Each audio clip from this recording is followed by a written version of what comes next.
Olá, nós vamos expor nesse vídeo desenvolvimento e os resultados da pesquisa Influências do consumo da folha da planta Neem, Azadirachta indica, sobre o caramujo gigante africano, Achatina fulica, produzido pelos alunos Eduarda Alves, Larissa Galvão, Martina Corso, Rodrigo Jaluz, Stephanie Leão e Vitória Freitas.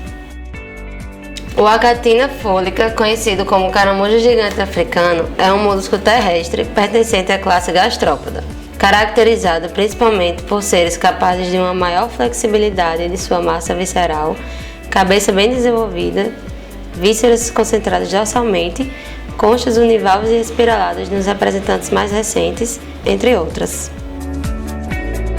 Essa classe engloba 3 subclasses: Prosobranchia, representado pela turritela, o Pistobranchia, representado pelo nudibranquio, e finalmente a subclasse Pulmonata, representado pelo caramujo. Naturalizado da África, o caramujo foi introduzido ilegalmente no Brasil no final da década de 1980, como alternativa para a criação comercial e culinária, substituindo o caramujo escargot. Devido ao fracasso desse tipo de comercialização associado à não aceitação pelo mercado, acabou ocasionando um abandono de criadouros, onde os exemplares da espécie que seriam consumidos foram soltos no território nacional. Por não terem predadores naturais e possuírem uma elevada capacidade reprodutiva, acabaram se dispersando rapidamente. Sabemos que as invasões biológicas são hoje consideradas um dos maiores riscos à conservação da biodiversidade, por meio do deslocamento de espécies nativas e a modificação do funcionamento dos ecossistemas. No caso do Achatina fulica, a competição por substrato e alimento com espécies nativas afeta a economia através do consumo de hortaliças e plantas ornamentais. Além do risco à biodiversidade nativa, o caramujo africano é indicado como vetor de alguns nematóides que transmitem doenças para seres humanos. Isso mostra que essa espécie também tem um grande potencial de se tornar um problema de saúde pública. No que diz respeito à reprodução, os indivíduos dessa espécie são hermafroditas, ou seja, possuem os 2 sexos biológicos, podendo ocorrer a autofecundação em situações extremas. Sua maturação sexual é atingida quando sua concha chega a medir cerca de 60 mm de altura. Cada animal dessa espécie é capaz de gerar milhares de descendentes ao encontrar condições de umidade favoráveis para a oviposição e escavação do ninho no solo. A planta Azadirachta indica está dentro do grupo das angiospermas, caracterizadas por serem plantas vasculares, contendo flor e fruto, e com sementes como meio de dispersão. Pertence à família Meliaceae, juntamente com algumas plantas popularmente conhecidas como cedro cheiroso, baga de morcego e figo do mato. O Neem, como é popularmente chamada, é de origem asiática, natural das regiões áridas da Índia. Por possuir um rápido crescimento, essa árvore é bastante utilizada para sombreamento em áreas urbanas. Devido à presença de substâncias com propriedades tóxicas como a azadiractina e o melanitrol, essa planta possui um grande potencial medicinal e já é bastante utilizada como inseticida, apresentando ação contra cerca de 430 espécies de praga. O conjunto dessas substâncias e a ação específica de cada uma delas em separado produzem diferentes efeitos sobre os insetos, como repelência, esterilidade, desorientação na oviposição, podendo causar até a morte. O nosso projeto objetivou então observar os efeitos toxicológicos do consumo das folhas da planta Neem, Azadirachta indica, sobre o desenvolvimento do peso, crescimento e reprodução do caramujo Achatina fulica.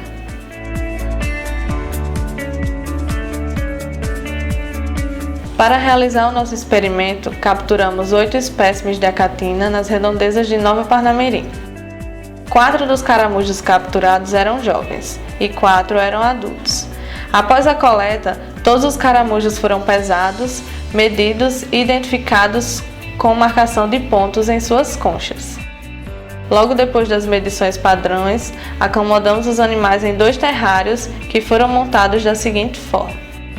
Nós pegamos 2 aquários comuns, preenchemos com terra úmida, colhida no Laboratório Natural da UFRN, a Mata do Sagui, e dividimos eles ao meio com placas de PVC, de forma que em cada terrário ficasse com 2 ambientes.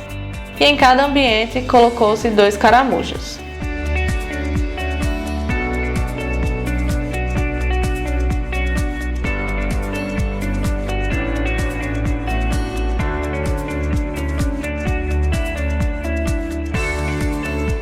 Um terrário foi destinado ao grupo controle, grupo que seria alimentado com alface, onde abrigou 2 caramujos jovens em um ambiente e 2 caramujos adultos no outro ambiente.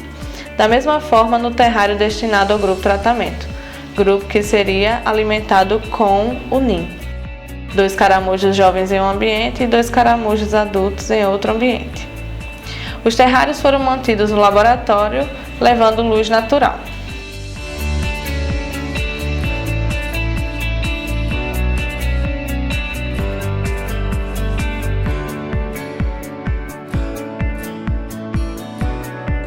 Quanto à alimentação, ela acontecia diariamente, bem como a verificação do solo dos terrários com auxílio de um garfo de jardim, para nos certificar se havia ou não ovos no local.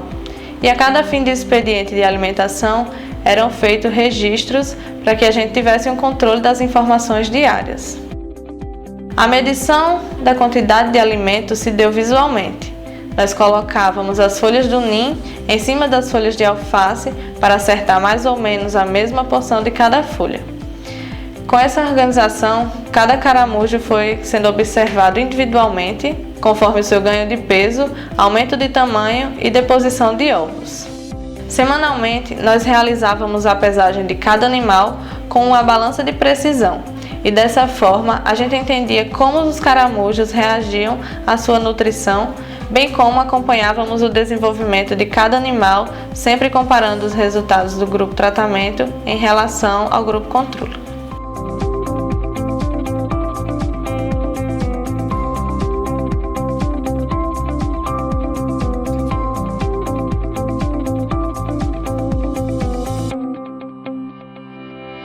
Para fazer a análise estatística, levamos em consideração peso, tamanho, tipo de nutrição, alface ou NIM, e o tempo.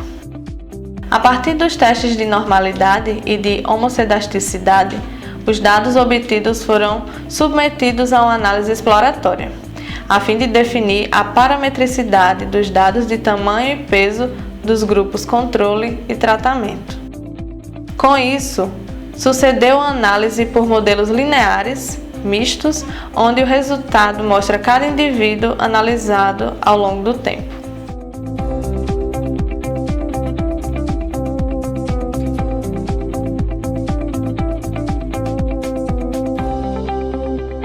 Durante as 10 semanas de observação, foram registradas 5 oviposições, sendo 3 do grupo controle e 2 do grupo tratamento.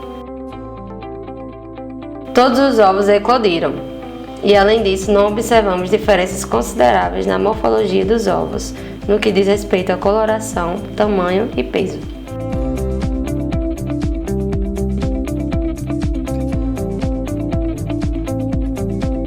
Os dados foram organizados em gráficos e conseguimos visualizar melhor o desenvolvimento de peso e tamanho ao decorrer do tempo nos 2 grupos, NIM e alface. No gráfico 1, observamos a variação do peso ao longo do tempo para o grupo controle, representado pela cor vermelha, e para o grupo tratamento, representado pela cor azul. Percebe-se então que os caramujos alimentados com alface apresentam maiores taxas de variação de peso. O gráfico 2 apresenta a variação de tamanho dos caramujos ao decorrer do tempo de experimento. De acordo com o gráfico, é notório que o grupo alimentado com alface possui uma taxa de crescimento maior do que o grupo alimentado com NIM. É preciso informar que não houve uma padronização no tamanho dos animais no início do experimento. Os indivíduos que foram postos no grupo controle podem ter sido favorecidos, pois já eram um pouco mais pesados comparado aos indivíduos selecionados para o grupo tratamento.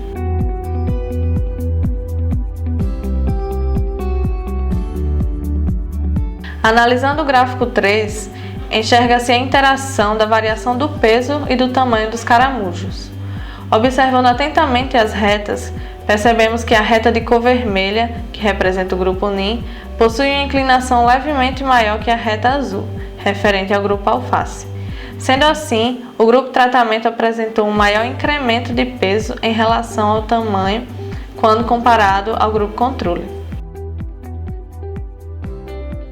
O último gráfico trata-se da relação entre peso e tempo. Neles vemos que ambos os grupos apresentam um aumento de peso. Observa-se também que não houve grande variação de peso em relação ao tempo entre indivíduos de cada grupo. Mas quando comparamos os dois, o resultado da taxa de relação com o tempo é mais preciso no grupo controle do que no grupo tratamento. Logo, os vários pontos fora da reta no gráfico vermelho indicam maior variação no grupo NIM do que no grupo alface.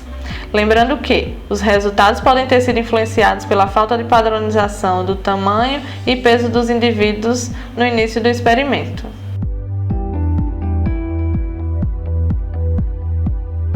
Apesar das inúmeras referências literárias afirmarem a toxicidade do NIM sobre várias espécies de insetos, afetando sua capacidade reprodutiva, bem como seu desenvolvimento ou até causando sua morte, percebemos uma forte resistência do caramujo gigante africano, que mesmo mantendo a sua dieta à base de folhas de NIM, foi capaz de colocar ovos férteis durante o tempo de estudo, nos surpreendendo ainda mais com a abrangência alimentar desses animais, que são considerados uma das piores pragas presentes em diversos países. Porém, são necessários estudos futuros que acompanhem o desenvolvimento das proles dos caramujos, a fim de conferir a sua sobrevivência ou a presença de alterações morfológicas nos animais. É isso, gente. Obrigado por ter assistido até aqui e até a próxima.